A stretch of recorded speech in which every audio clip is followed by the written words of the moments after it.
guys, in this video we're going to be working through an exam style question. Hi guys, in this video we're going to be looking at an exam style question on polymers.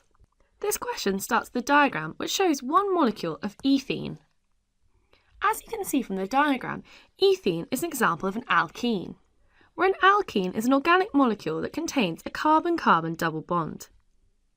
Ethene is the simplest alkene containing just two carbons. The first part of the question asks you to complete the dot and cross diagram to show the bonding in ethene.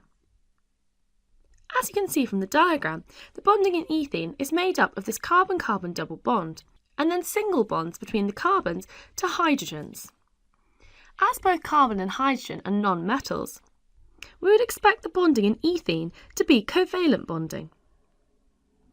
And this is exactly what we can begin to see if we look at this diagram.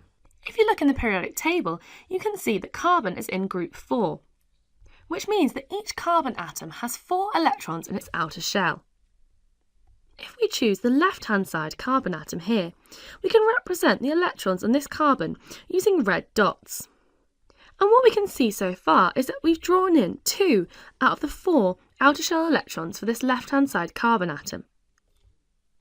So we can start by drawing in the other 2 electrons that would have been present from this carbon. And we can do exactly the same on the other carbon atom, where in this example the electrons have been represented by blue crosses. What you can see in the centre is that we've already formed the carbon-carbon double bond. As 2 electrons, the 2 red electrons from the left-hand side carbon, and 2 electrons from the right-hand side, the blue electrons, have been shared in the centre.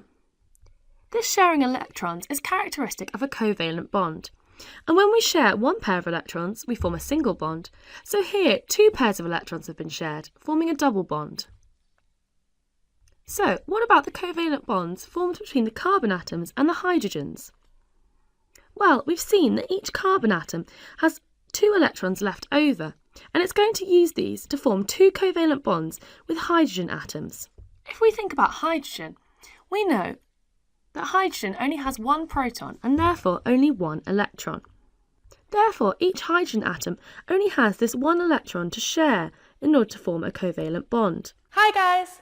To continue watching this video and unlock hundreds of other super concise and exam board specific GCSE chemistry and combined science videos, just click on the Snap Revise smiley face.